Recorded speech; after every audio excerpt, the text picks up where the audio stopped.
I do think that purchasing power itself, whether that's clothing or fashion, food or beauty products or household products, cleaning products, if you do just start an inner dialogue about the thing, where was this made? How did it get here? Where is it going to end up when I'm done with it? You're going to evolve and you're going to progress your thought process around it in a way that will ultimately benefit you and will benefit the planet.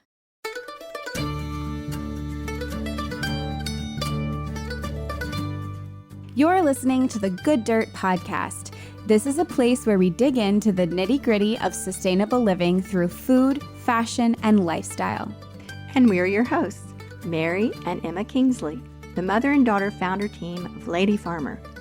We're sowing seeds of slow living through our community platform, events, and online marketplace. We started this podcast as a means to share the wealth of information and quality conversations that we're having in our world as we dream up and deliver ways for each of us to live into the new paradigm, one that is regenerative, balanced, and whole.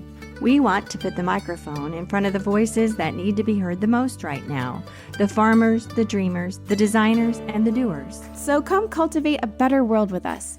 We're so glad you're here. Now, let's dig in.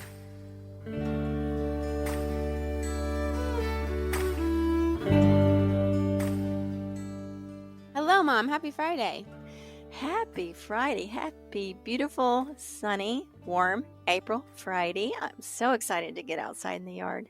Can't wait. I'm excited to do my play tonight. Yes. How's that going? It's been so much fun. You know, it's a long process. We were delayed in January because we were supposed to go up in January, but then COVID. And so we really have been rehearsing for 6 months, which is a long time. And it doesn't feel real that we're actually doing the play now because it's felt a little bit like Groundhog Day, just like doing the same stuff over and over again. Yeah. But I'm just so proud of it and everyone in it. And it's a community theater in Northern Virginia. And I'm just so impressed by everyone involved, the production quality, the direction, the tech stuff, the sound. And there's a real bluegrass band playing with us. So that's so fun. Yeah, it's so much fun seeing you on stage again. It's been a while, as it has So- been for so many performing artists. Yeah, it has been a long time. And guess what? Do you remember my company jacket? Yes, from From your ballet. dance company in high school. Mhm. Oh, this is kind of related to slow fashion. I have not had the heart to get rid of it. That was a really big deal. There was a ceremonial presenting of the jacket, putting it on for the first time.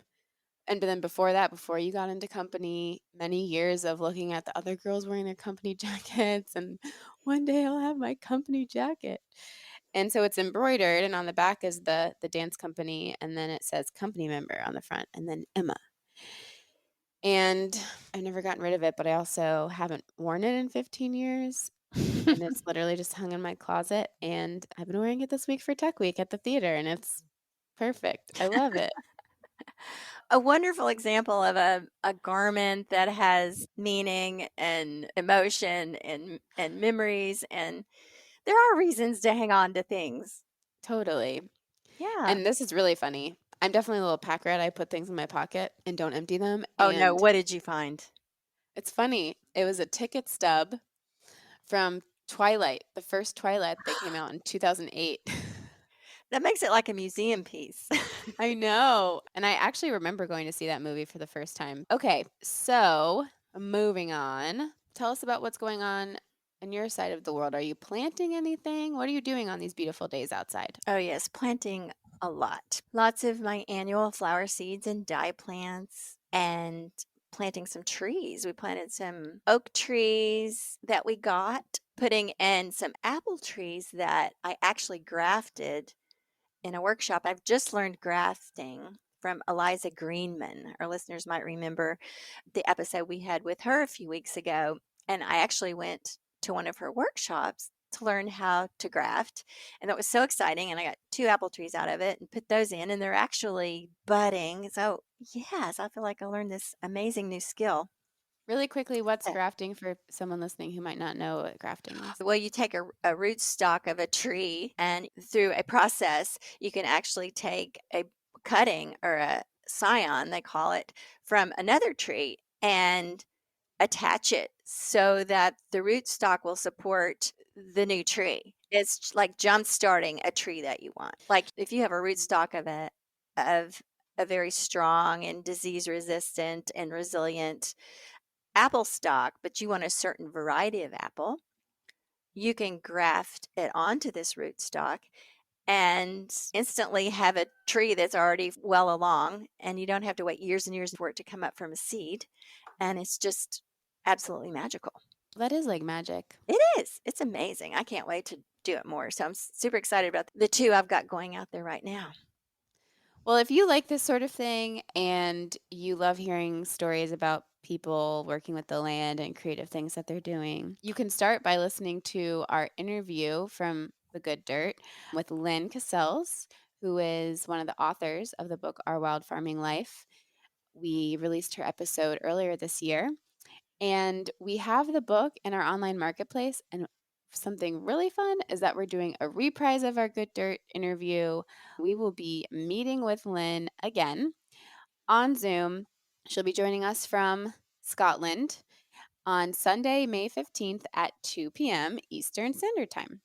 So this is like a little book talk, Q&A, just a chance to interact with Lynn and ask her any questions you have. We can chat about the book. I'm so excited to talk with her again. And this event will be $10, but it is free for Almanac members or if you pre-ordered or purchased a book from the Lady Farmer Marketplace. So we'll be emailing everyone who has ordered or had pre-ordered a book with a discount code, and you can find a link to purchase a ticket for this Wild Farming Life gathering on Sunday, May 15th in the show notes of this episode.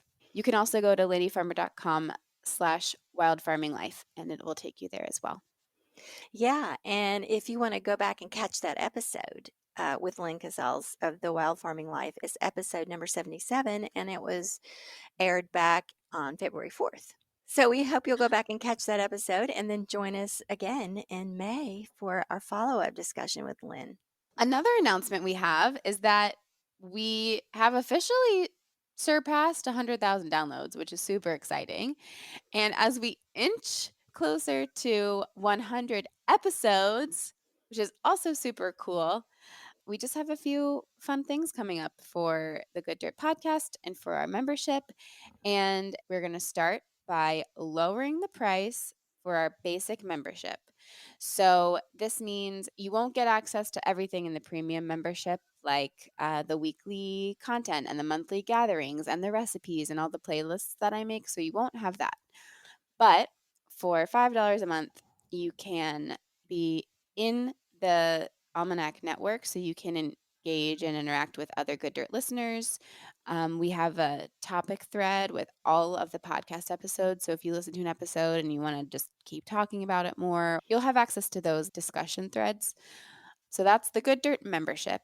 And this is specifically like a Patreon or supportive subscription to the podcast so that we can keep production going. I don't know if there are other people like me. I assume there are, but when I hear a great podcast or read a good book or see a great movie, I want to talk about it. I want to connect with people that have had the same experience. And I'm always, you know me, I'm always saying, have you read this or have you read that? And I want to talk about it. So this is your chance not only to support us on the show to keep it going, but also to keep these discussions going. And these are good discussions and they're important discussions. And they're conversations that are leading to really great change and leading to more and more good dirt. So we really encourage you to join us and help us spread it around.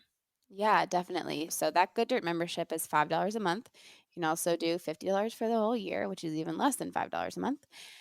And don't worry, our premium membership is still there, and we will be raising the price as we update the membership and make it a little bit more in depth. The premium membership is designed for someone who really is excited about and committed to creating more slow living and sustainability in their life. We hold your hand through the process and we provide the structure and so many things for you to work with to really help you along this journey. So that's coming. We haven't completely updated it yet. We're not going to raise the price yet, And if you're a current member, that'll be your price.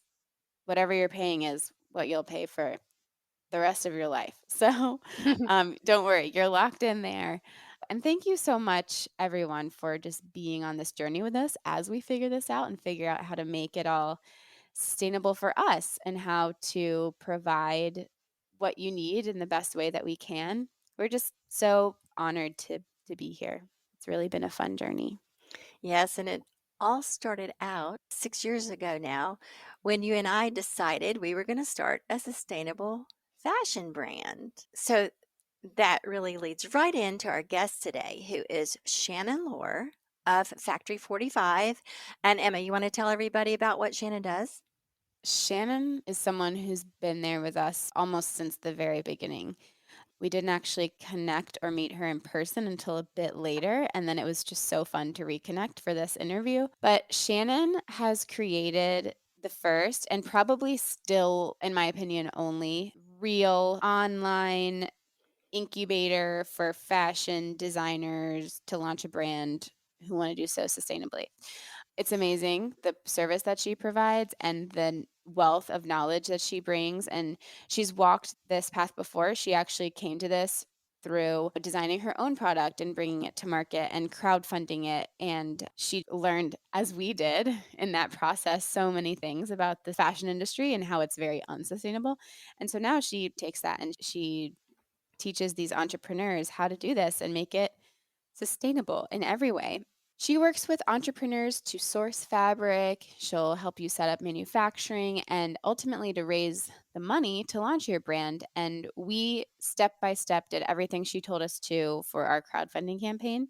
And for anyone who doesn't know that story, we reached our goal within the first few days. We surpassed it by a significant amount. And that's how Lady Farmer was born, was on Kickstarter through Shannon's system. So I'm just so happy to have Shannon on today.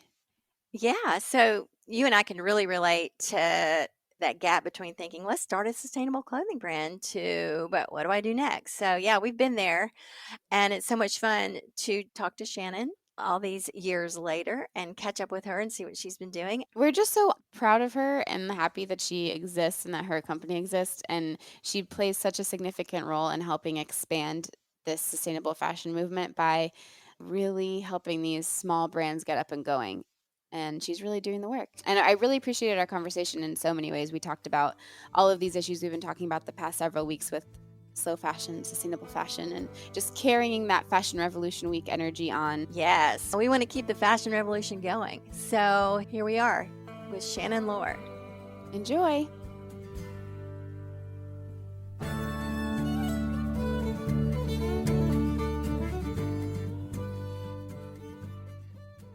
I'm Shannon Lohr. I'm the founder of Factory 45, the online business school that takes sustainable fashion brands from idea to launch. I've been running Factory 45 since 2014. I've worked with over 500 entrepreneurs all across the globe. And I actually got my start in the sustainable fashion space when I launched my own brand back in 2010. And realized after doing that, it should be easier to start fashion brands that are sustainably and ethically made from the beginning. And so that's what led me to do what I do today. Yeah, and what's really amazing about talking to you today is that I guess way back in maybe 2015, maybe 2014, but probably 2015, I was actually living in Boston at the time. And I believe did you live in Boston? Yes. I don't think that really has much to do with the story because I found you online, but it was just like a coincidence that you were in Boston. And I had this idea to start I'm really interested in sustainable fashion and I don't see any sustainable fashion brands that I would wear or buy myself. So I want to design some, but I knew nothing about fashion design or anything. And I don't know if I found you or if it's someone recommended me to you, but you were the first thing that I found about what do I do and where do I start? So you have such a big role in the Lady Farmer story back in our early beginnings. Thank you. And then we did go through the crowdfunding factory. Do you still have that program? Mm-hmm. Yeah. We went through the crowdfunding factory, and anyone who knows our story, it was extremely successful. It was such an awesome experience, and we met our Kickstarter goals and we were able to do the whole essential collection. So thank you, Shannon. It's so fun to have you here. Thank we you. owe a lot to I know you. it's so fun to reconnect too, because it has been so long and you guys were probably one of my first 50 clients. Yeah. So it's funny to think about that too, how we supported each other from the beginning. And it's been so cool to see how your brand has evolved. Yay. Yes. Well, can you tell us a little bit more about, you said you casually glazed over, you started your own fashion brand in 2010. Can you tell us a little bit more about that and maybe just kind of your journey to sustainable fashion and any light bulb moments around that? Yeah, so it was back in 2010. I had just gotten back from 2 years traveling, bartending my way around the world after college. And a girl that I had met while bartending in Australia, another American girl, reached out to me through a Facebook message and said, I know you're not going to get a real job. Let's do something together. That's funny. That's awesome. like true cliche millennials, right? But we ended up really, this was in the time of Tim Ferriss, 4-Hour Work Week, and Chris Gillibo, The Art of Nonconformity, and people were really starting to make money on the internet and design their own lifestyles. And so we really said to each other, let's start a business so that we can continue traveling. Mm-hmm. And we went down to Central America. We started researching organic cotton. We started researching fair trade artisanal items that we could import back to the States. And then what we did that we actually ended up pursuing was designing a versatile travel garment that could be worn a bunch of different ways. You could just throw it in a backpack and be on your way for aspiring minimalists and female travelers like us. But in that process, we realized what a damaging industry the fashion industry is, environmentally and to the people who make our clothes. And we decided that if we were going to do this, we were going to do it right, with people and planet considered first. So we ended up going back to the States and we set up a supply chain within a 50-mile radius, which that sort of localization and commitment to sustainability and ethical manufacturing was really kind of unheard of at that time. You didn't even really hear the words sustainable and fashion put together, and no one really knew what that meant. So it was kind of like we were paving our own way and really, from the beginning, creating a business that we could feel good about, that was an inherently good business model. And so we ended up launching the highest funded fashion project in Kickstarter history at that time. We were featured in the New York Times, the Wall Street Journal. It was just this amazing first sort of whirlwind experience when it came to entrepreneurship. And we went on a sustainable fashion tour of the Pacific Northwest. We quadrupled our first production order. And it was just a very, very cool first experience in entrepreneurship. So was it just from traveling and kind of doing the sourcing for kind of before you figured out what you wanted? How did you come to the terms that sourcing from within a 50-mile radius, what would be better and also what was your motivation? Was it the planet? Was it the people? Was it kind of all of it? What was your kind of why as to why you wanted to do something sustainable fashion, especially when it was so people just had no idea, like you said. Yeah, you're such pioneers. Yeah. How did you even come up with we'll have a local supply chain? I mean, Yeah, it's funny. I think it was two parts. I think there was an element of it that it just came together that way. But I think that my generation, or just the people that we were, it was a no-brainer, sort of. If we were going to start a business, we were going to make sure that it had social impact, that it was not damaging to the environment, and that is such a nuanced, big conversation to have, but that we just really had this commitment to an inherently good business model, knowing that that was going to evolve. It was probably going to change. We weren't going to do it perfectly, but that starting small and starting local, and especially when you look at the Carolina textile belt, that's where all of our clothing was made back in the day. It was just that was the place. So contributing to sort of that revival and telling the story of the sewers and the craftsmen and the people who have those skills that are so often overlooked now with traditional fashion and fast fashion. It was all of those things. So when you went back to the States, where did you go? Did you go to the Carolinas? Yeah, we did. Okay. So we ended up in Morganton, North Carolina was where our sew shop was. And then down the road was our fabric supplier. And then down the road from there was our organic cotton drawstring supplier. So it was all very, very intertwined. They all knew each other. And it was just a really, really cool way to see how the supply chain could come together without having to fly materials back and forth all over the world, and really work with the people where there's a direct impact on the local economy. And how did you know, or how did you come up with the idea of Kickstarter crowdfunding? So it's funny, it was kind of foreshadowing. We started a blog very early on to sort of document our journey, to build an audience before we had anything to sell. And one of our first blog posts, I remember a friend who was also kind of dabbling in entrepreneurship had sent me a link to Kickstarter and was like, look at this. This is kind of cool. Like, you can get other people to help fund your business idea. And so we wrote a blog post about Kickstarter, just, like, this is an option and maybe we'll do it someday. And then, fast forward a year later, we were launching our own.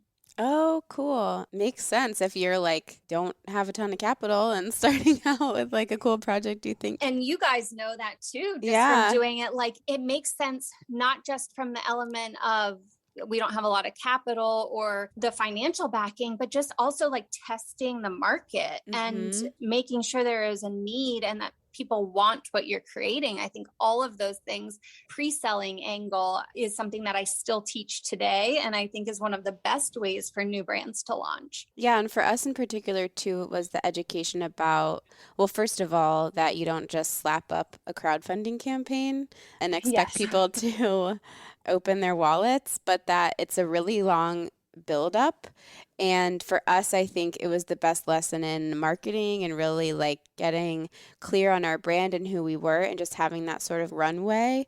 And if anything, and I think you say this in the course, it's almost more of a marketing campaign than it is a fundraising campaign. Yes. And that was the biggest lesson. Like, I didn't realize till we were on the other side of it, like, oh, I think we got more, even though we were able to fund our project, the biggest takeaway was the expansive audience and, just the work and like building the list and all of that stuff. It set up our brand in fundamental ways that I don't think without the Kickstarter, we would have those things.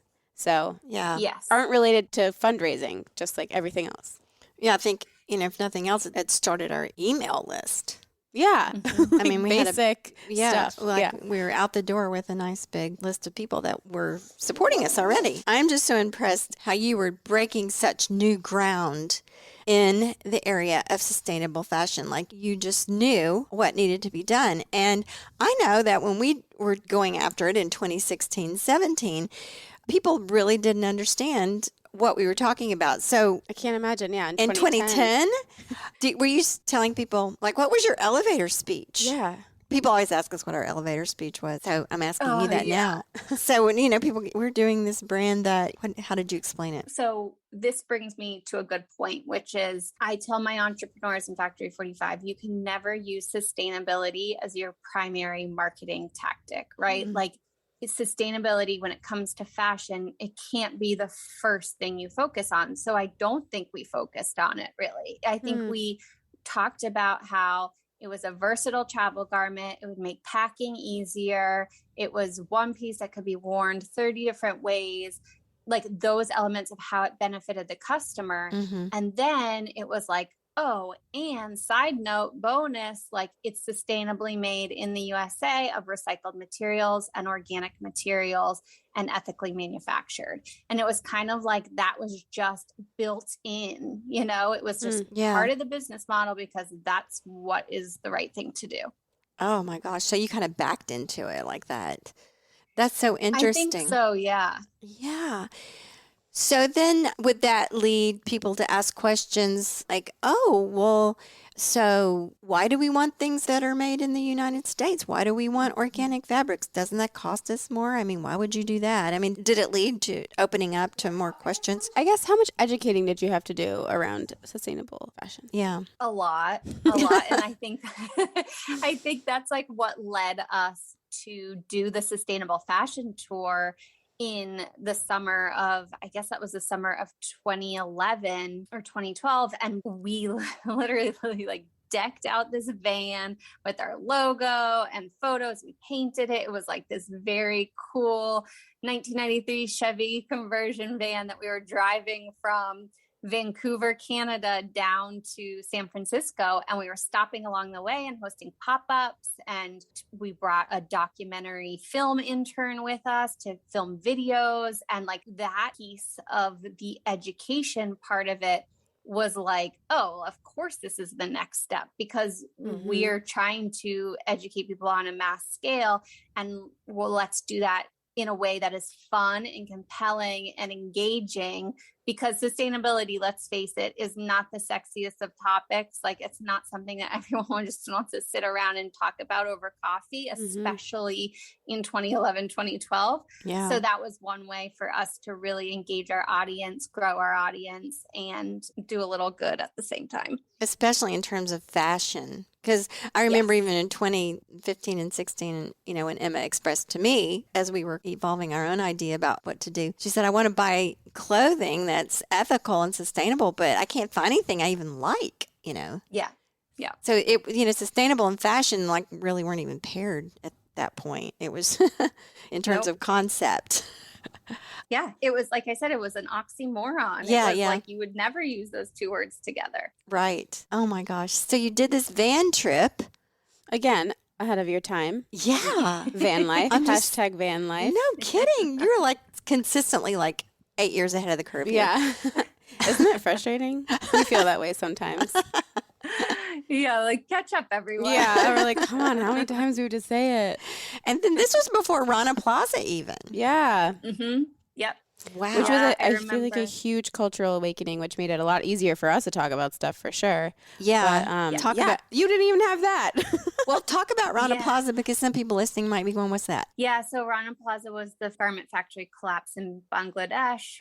Was that in 2013? 13, I think, yeah. Yeah, 2013, which sparked Fashion Revolution Day, Fashion Revolution Week, more media coverage around the whole issue. I remember when that, like shortly after that happened, I wrote a article for the Huffington Post that was like 5 truths about the fashion industry that you didn't know, or something like that. And it kind of went viral in the sense that it was shared a lot of traffic, a lot of views. But with that always comes like a lot of comments, and you should never read the comments. But just that really shined a light on like how much or how little people knew, like how little we knew about how our clothes are made, the people who make them, and starting to question, like, why can you buy a t-shirt for less than $5? Yeah. Right. So tell us a little bit about Factory 45 and kind of the beginnings of that. And then Yeah. How has that evolved over these years? Yes. So basically, I ended up, short story, selling my portion of Revolution Apparel, my sustainable fashion brand, to my then co-founder, and knowing that it was an amazing first experience in entrepreneurship, but I wanted to do other things. And I really saw this need. It was like, all right, people should be able to do this from the beginning in a way that's sustainably and ethically made. How can I open those doors for other people? So I started consulting just on a per project basis. And what I realized was I really wanted to work with the people who didn't have any money. It was like the startups who were bootstrapping. They didn't have a lot of money to invest, but I knew that if I could get them to a certain point, they didn't need $20,000 to $30,000 to invest in a production run, because I could teach them how to pre-sell. I could teach them how to crowdfund. And that is what led me to launch Factory 45, which is my online business school for sustainable fashion brands. And I've worked with over 500 entrepreneurs over the past, how many years is that? 7, 8 years, to educate them and to help them get off the ground in a way that is financially viable and helps them bootstrap and then launch successful pre-sale campaigns to test the market and raise money. So awesome. It's such a needed service. And I'm sure that many people listening, it's kind of one of those things it makes so much sense. And yet without kind of the convoluted issues, we wouldn't think that that's something that we need, but it's like, we really, really need this. Like, creative people who have these ideas for solutions need to be given the tools to be able to enact those ideas. And up until really recently, that was kind of something that you kind of couldn't do if you didn't have a ton of capital, or a lot of the knowledge I found, and even still, is inaccessible. Just like, how do you do this? You know, unless you go to fashion school. And then when you go to fashion school, they teach you very certain specific ways to do things. So there's people that literally graduate fashion school and they're like, I don't know how to do sustainable development or anything. So, or start a business even. Yeah. That is something that I run into all the time, where I have people apply to Factory 45. They say, I just graduated from FIT. I just graduated from FITM. I know how to draft a pattern, but I don't know how to start a business. And what I ultimately want to do is have my own brand. That's bonkers. And so that's sort of, that's sort of where I connect those two dots is, okay, you have the fashion background from a design standpoint, but here's the business knowledge, education that you need to actually create your own brand and do it in a way that, you know, is going to be a viable business. And do you have like a standard they have to meet in terms of sustainability and ethical manufacturing? What are your requirements? Yeah, good question. So it is an application process. And one of the questions is about what is your commitment to sustainability? I will say that if someone doesn't know, the great thing about Factory 45 is that we're starting with people from idea stage. So if you don't know, then we can teach you. And that's what we do. From the beginning, we talk about all the different elements of what makes a fashion brand sustainable, where you can incorporate sustainability along the way as you grow. And so while yes, we want that to be a main intention of the brand, you don't have to know all the things and be able to say right from the beginning what makes your brand sustainable, because we'll help you do that. So you actually get to help shape it and help shape people's concepts. And while you're doing that, you're educating them and helping them to understand the issues, because these are people that are just starting out and they might not know all the issues. I know we certainly did not. Yes. You know, exactly. We went into it so naively, but you know, you learn one thing at a time. One of the first things we learned is that no, you can't get organic linen that was grown in the United States, because guess what? It doesn't exist. And we were like, what? Yeah. And I think that's one of the things that is important when it almost can make it harder sometimes when I have entrepreneurs come in who are so committed to one thing or one type of fabric or one element of sustainability, but it may not make the most sense for their product. And so being able to sort of educate them on other options and sort of support them in the evolution, like I think that's so important as an entrepreneur, to be able to pivot, to evolve, to not be so married to your idea that you can't see the better option along the way. Yeah, we did our original line, our essential collection line, and we went through the whole process, the Kickstarter and the manufacturing and the just everything that went into it. And then we realized, that we really wanted to pivot into more community building and education around the ideas. Kind of like you did, in a way. Yeah. But it's so valuable for us to have gone through that, because we get it. We can speak to every point in the process because we did it and we were there and we started out, we knew nothing and all of that. But this is not to say we won't get back to it, sometime. I still have ideas about things I want to do and things we want to do and design and get back out there. But there's just so many. There's so many things to do in this. Also, something that's really fun and exciting about this space, probably thanks to you, Shannon, in many ways, is there's so many awesome brands out there now that just weren't and that did not exist when we were starting. And one of our main reasons for doing what we did is we can't find and now I'm like, there's so many amazing brands that I could fill my closet with if I wanted to. So part of, I think, what really excites us is lifting up other people that are doing it. And in many ways, there's no, we don't need to reinvent the wheel and sort of add to the noise. And not that it's noise, but add to what it's already being done. The options. Yeah. Like one thing you learn when you're working with sustainable fashion is you learn that we really don't need to make any new clothes at all. Nobody does. There's already enough clothes on the planet. That's one way to look at it. But of course, people are always going to want to create things and other people are going to want to buy new things. So there certainly is a place for it, but it's not like we don't need more clothes on the planet, actually, is what I'm trying to say. Yeah. Yeah. So what progress have you seen in the evolution of these sustainable fashion brands, like in general? Well, definitely more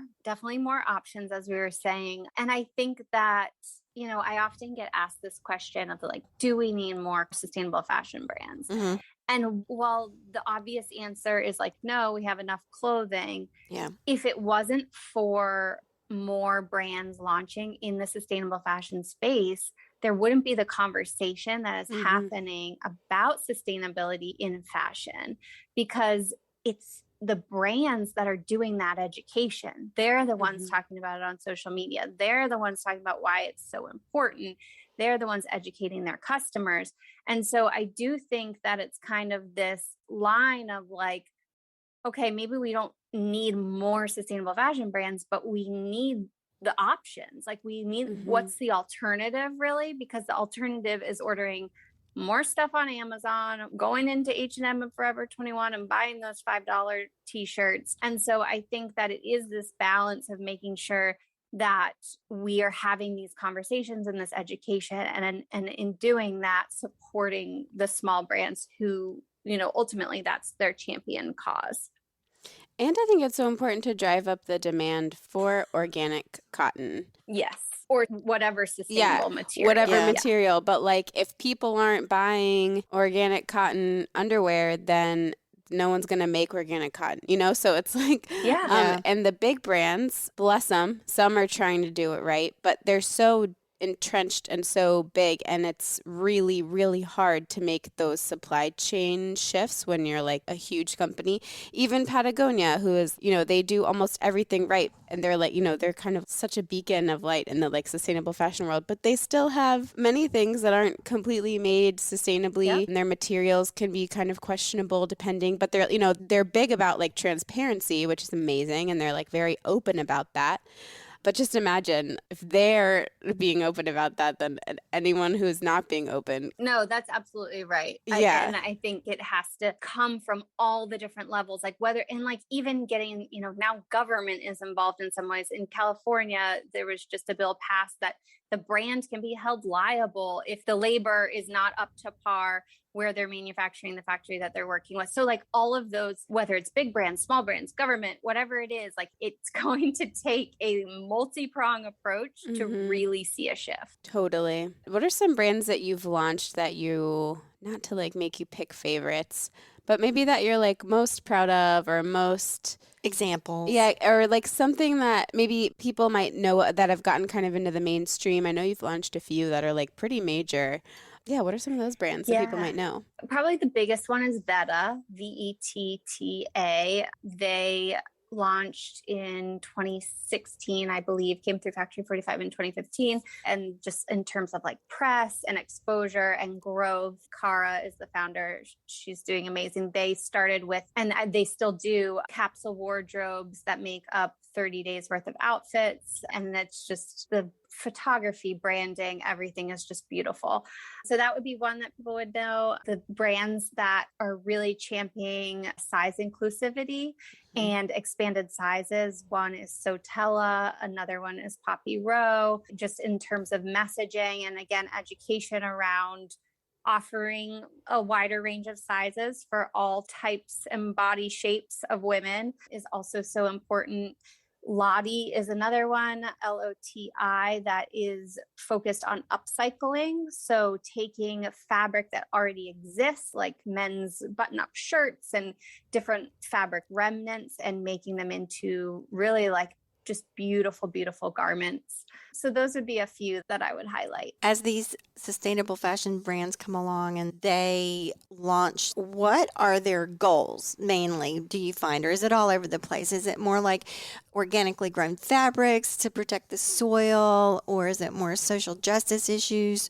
Or is it a whole combination? What do you see being the main emphasis of things? What's trending within sustainable fashion, I guess is maybe one way to put it. Yeah, it's a good question. I think it really depends on the brand. It Mhm. also depends on the product. I always say you cannot sacrifice fit, functionality, draping, durability of the garment for the sake of a more sustainable fabric. They have Mhm. to kind of coincide, because if Yeah. you have the most sustainable garment in the world and no one can wear it and it's Yeah. in the back of the closet, it's not sustainable. So I would say definitely at the forefront is the ethical manufacturing side, which isn't exactly sustainability, but it falls sort of under the same umbrella. Mhm. People are first and foremost very committed to working with factories that pay their workers above minimum wage, obviously a fair and living wage, treat them well. We're seeing more cooperatives popping up in the United States specifically, where it's worker owned. So the sewers get profit share. I think that's an amazing business Wow. model that is trending up. And then in terms of sustainability, I think a lot of lean towards natural fibers. We're seeing more and more with the recycled polyesters and recycled nylons that they're great in terms of potentially taking plastic out of the landfill. There's some debate around that, but we're also seeing microplastics being shed into the ocean. Mm-hmm. And so people are starting to, and brands are starting to kind of sway away from that. Of course, with swimwear, that's necessary. You can't make swimwear out of organic cotton. But yeah, I would say those are a few of them, a few of the trends. And what kind of related maybe to that question, what are some of the biggest challenges that you see brands going through what are some of the biggest sticky points? Yeah. Yeah, sourcing at small minimums, because again, when you're just starting out, you're not going to necessarily do a production run of tens of thousands of units without first testing and knowing that you have a customer base, all those things. So being able to source sustainable fabrics in small batches, which is something we emphasize in the Factory 45 program. We have a whole database of fabric suppliers that are focused on sustainable fabrics at low minimums. So that's one thing. And then just capital. It's always money, having the money, whether that's to market the brand or to invest in product development, or, all the little pre-launch pieces that go into it before you even launch the brand itself. Yeah, I would say all of maybe us going through at least the crowdfunding portion of your course was, I can't remember like the one thing that was most challenging, but it was like not what I thought it would be. It was more the audience growth, and yeah, sourcing's a big one. I think our biggest challenge was people not understanding why the pricing. Yeah. People were like, why is your dress $200? And then that's how we got into the whole education piece of it. We just kept, wow, let us tell you why. And even then, like $200 for what the cost of it is like, we still weren't making enough. That part of it is also probably super challenging, like pricing your things, because we went through at one point we talked to another kind of fashion consultant, and we did like whatever the formula is for pricing. Yeah. Like a regular market thing. And it's like 4 times the production cost or whatever. And you're like, what? And I guess if you're buying really cheap stuff, that's possible, but no way. Yeah. Yeah. We did that formula with napkins. We were trying to price out some napkins. And it was like, this napkin should cost $5.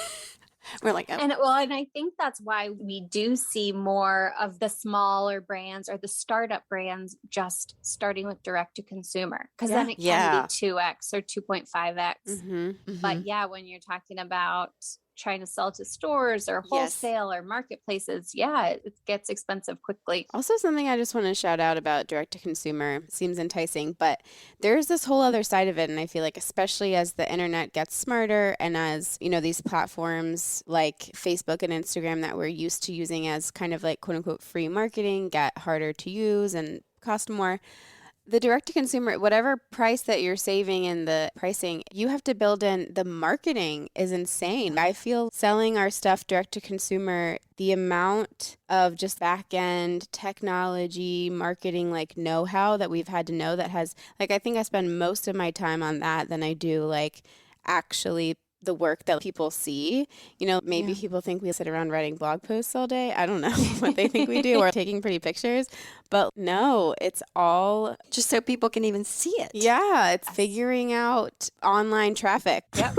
Yeah. And that's why I say, when people come into Factory 45, I'm like, you are going to get such an education beyond just starting a clothing line. Like that's like not even, there's so many other things that you're going to learn and have these skills of setting up a email marketing platform and connecting it to a landing page that you've built, and then figuring out how to get that out to your subscribers. Like even that stuff, there's such valuable skills to have in today's work landscape. It can be translated to so many other things. Yeah. So in the last couple of years, and there's been so much more awareness about, systemic social inequality and injustice and so forth. Do you think consumers are now beginning to make more of a connection between these deep, deep issues and their own consumer habits? I mean, I guess what I'm getting at here is people like to point at these things and talk about how the system is flawed, and really maybe not reflecting all the way on how their very own behaviors and everything they use and buy and all the commerce they interact with every day is so deeply embedded in this. And do you see that coming forth in the people you're helping? Definitely the entrepreneurs that come through Factory 45, I would say the vast majority, like they are already thinking very consciously about their purchasing power just as consumers, for sure.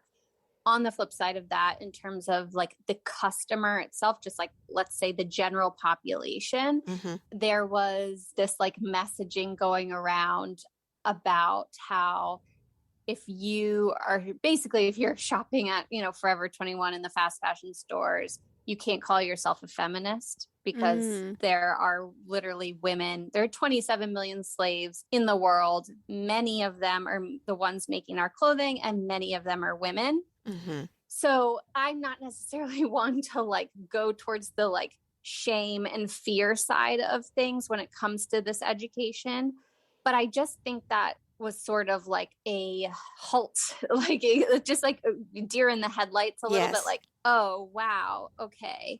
That's one way to think about it. But to say that the general population is thinking about it in that way, I think is probably naive. I don't think we're there yet because, if we were, then Amazon wouldn't be valued and, making the amount of money they are, as well as the fast fashion brands. I agree. I think it's also something that I've noticed from the conversation is I think people get it, but at the end of the day, people are poor and they feel like they don't have the money to invest, because the problem right now with solving this problem is, buy better, buy ethical, buy higher quality stuff. And that's can be really inaccessible if you don't have the dispensable income. Obviously, there's a million ways to make more sustainable choices without spending money.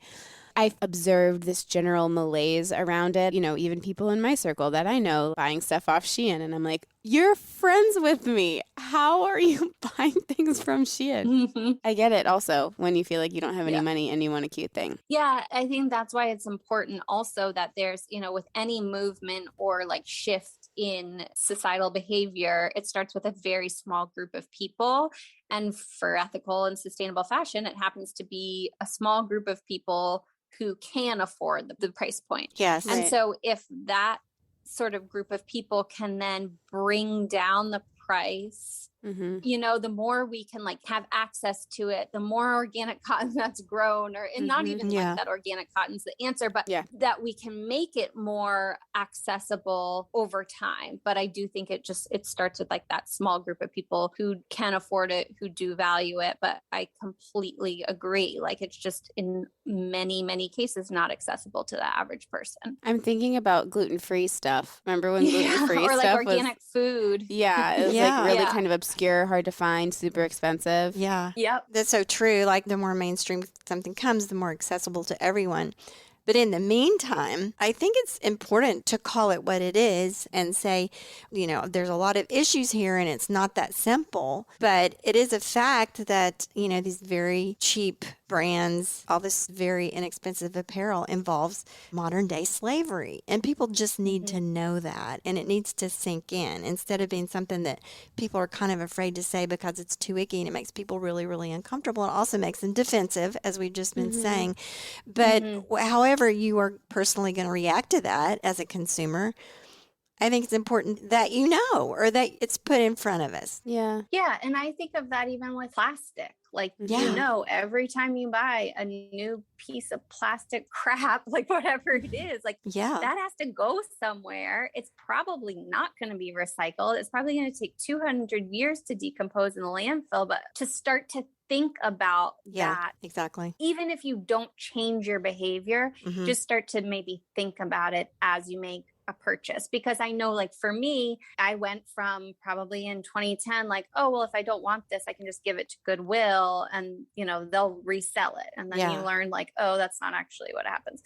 And then it evolves to like, okay, do I really need this? Am I really going to use it? I don't know for sure, but I'm going to buy it anyway. But at least I was thinking about it.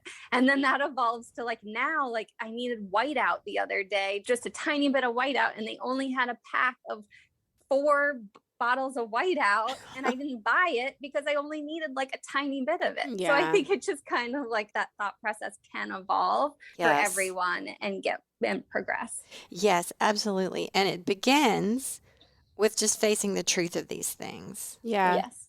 So given all of this, and knowing what you know about everything that, you know, the entire system, the fashion industrial complex, if you will, and then also knowing a lot about individual consumer choices, do you think that this is something, like the changes are something that can come from the consumer? Do you think that there is a certain amount of internal systemic change from the top down? Like, how do you see any change really happening? It's kind of a chicken and egg situation. Yeah, because the consumer has to demand it for there to be any like top down action, right? Like that's with anything. If the consumer voices and votes with their dollars, again, as cliche as that phrase has become, it is so true.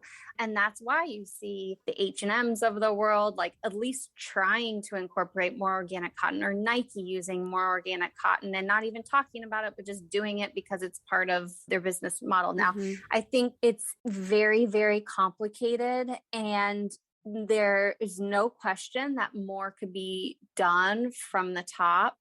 But I think you see that with like anything that we are going through in this world, right? It's like we all want the top to be doing more and to be doing better, but maybe ultimately it is up to us. I know it's so frustrating because like I really, not to bring up Shein again, but I really felt like we were making progress, and I'm just like baffled that a company like that is like so huge. It's like surpassed H&M. Uniqlo, like all, Didn't Shein just hire a sustainability? They probably did, but that's just more of the like, that's not doing anything. Right. They're just doing things to make it sound like they are. For PR. Yeah, right. That's what I saw about it. It was like, really? Are they really? I actually read an article in a trade journal like yesterday, I think, really interesting, about some sort of policy for trades. There's some loophole with import taxes on U.S. stuff that is supposed to protect U.S. kind of internal trade by taxing external imports and whatever. There's a loophole that huge companies, they're sending tons of smaller shipments to like get around that thing, so you don't have to pay as much duty tax or whatever. But basically, if this law comes into place, it will really affect those companies. And this article was saying that it would like basically shut Shein down. It would, you know, change their business model enough they weren't able to go around this law. All that to say, as you said, Shannon, it's very complex, very nuanced, and there's so many things that go into this. And it makes me think it's a combination, of policy. And I think the trade stuff is super interesting too. This is just like a global commerce scale thing a lot of us are so removed from and don't know anything about.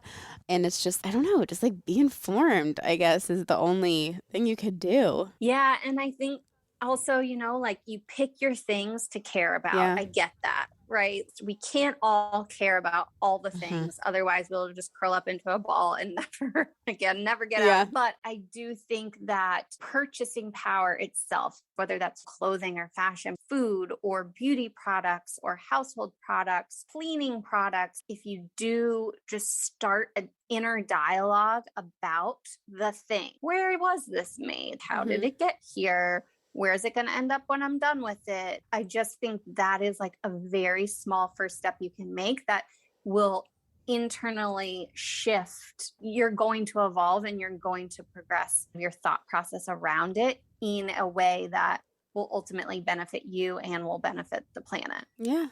It's really boils down to awareness. Yeah. Yeah. It's so much of everything. And, we've gotten so far away from awareness and we've gotten so blindsided by marketing and the ways of capitalism and the ways that capitalism shape our behavior. I'm not saying capitalism is the big bad evil. I'm just saying we have to learn how to live with it. I mean, I don't think it's going anywhere. Right. And as consumers, to your point, we do have the power to shape it. But again, we have to know the truth about what's going on before we can really decide where we're going to double down. And we also can't point fingers at each other either. True. And like, there's this thing that we can't shame each other into. I love that example of that. What was that thing that you said earlier about Forever 21? Okay. Sometimes it's helpful to bring up ideas like that. But at the end of the day, the finger pointing makes everyone really defensive and angry. And it's like this, if everybody pays attention to what they're buying and why and makes those priorities, their purchasing priorities, then all the places will have to change. Yeah, hopefully. Yeah. So, Shannon, what does slow living mean to you? And how are you able to embrace that concept into your life these days? Good question. Well, I think the first thing that actually comes to mind is I set a reminder in my phone to pop up at I think it's at 8 a.m. every single day. And it just says, enjoy life. Aww. That's all it says. Oh, And wow. every day I get this reminder. And granted, it's on my phone, so we're not perfect here.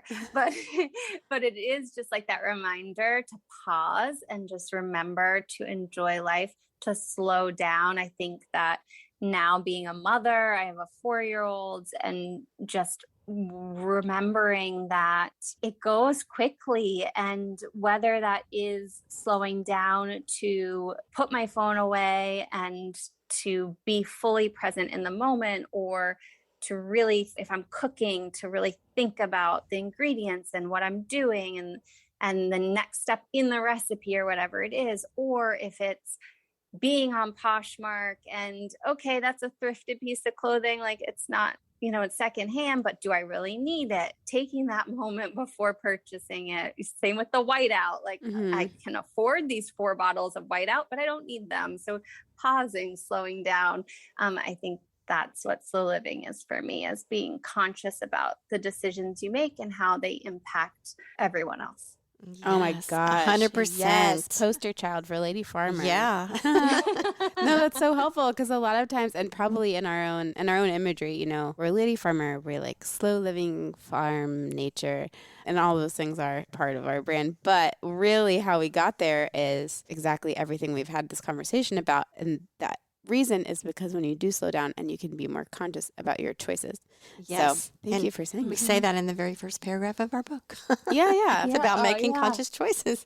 Yeah. So you get an A, Shannon. Yeah. Good job. Thank you. It's only taken 10 years of being in the sustainability space, but I got an A. Yeah, exactly.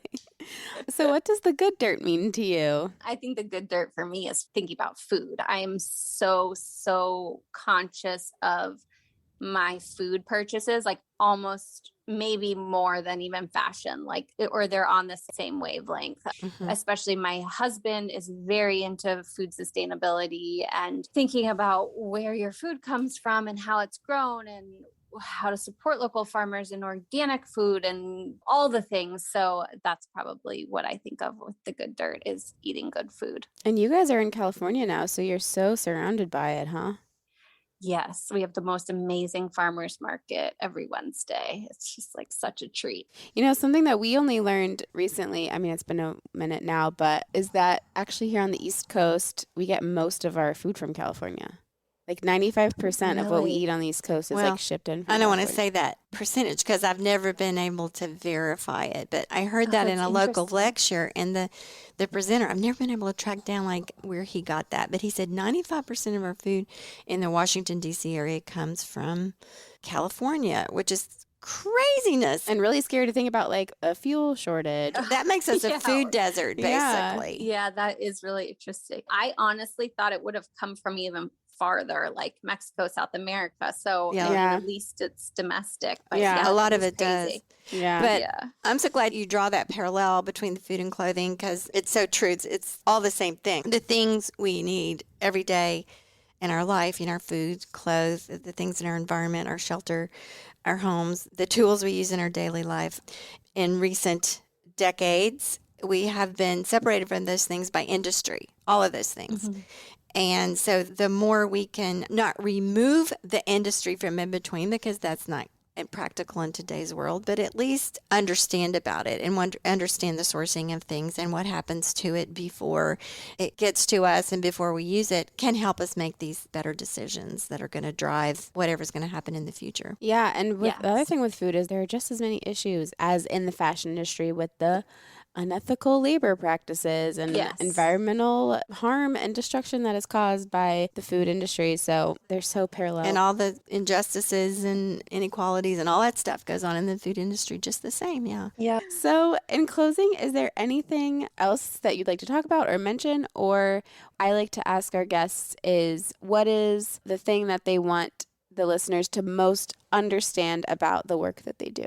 I think the thing I want people to most understand about the work I do is that there is no such thing as perfectly sustainable. When we talk about sustainable fashion, anytime you're making something new, it has an impact. But the more that we can start to think about what the impact is, how we can reduce the impact, how we can use our own purchasing power, I think that will get both consumers and brands to a better place in their sustainability journey and ultimately have a positive impact on planet and people. Yeah. Thank you very much. That's a good point. Can't check all the boxes. No, there's no perfect. Yeah. We're just doing the best we can. Yeah. I think somebody that was on here said the biggest enemy of sustainability is that idea of perfection that Mhm. people think, well, if I can't do it all the way, I just won't do it at all. And Right. Right. that's not where we want people to be. We want to do what they Yes. can. Yeah. That's right. We all have our small part. Yeah. Yes.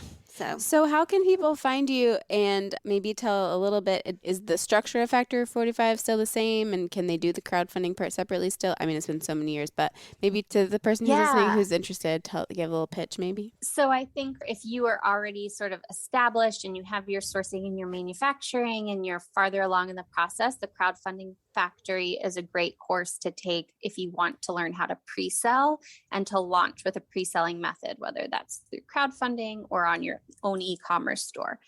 If you're starting from idea stage, Factory 45 is our flagship program. That is our online business school. We really take you from idea to launching your sustainable fashion brand. We have alumni mentors who have graduated through Factory 45 and are now running their own brands. They're matched up with you for one-on-one support. We have 2 live calls a week.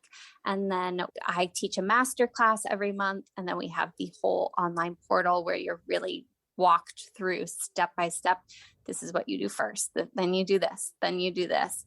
And yeah, you get lifetime access. So when you're in Factory 45, you're in it for life.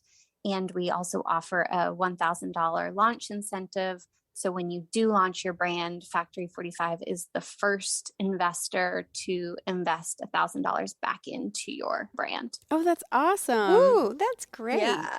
It is such a great program. We didn't do the full Factory 45. We kind of came in at the crowdfunding part, which is amazing. But I know from working with you that it's amazing and the people that have gone through it. So if anyone out there listening is thinking about starting a sustainable fashion brand, you would be crazy not to work with Factory 45. I can't imagine just the amount of headaches that you save and I mean, even more Time, dramatically, money, all time, the money, things, yeah. people totally quitting because they don't know. And if anyone is interested, you can book a call with Hannah, who is our director of enrollment, just to learn more about the program, whether it's a good fit and if our goals align.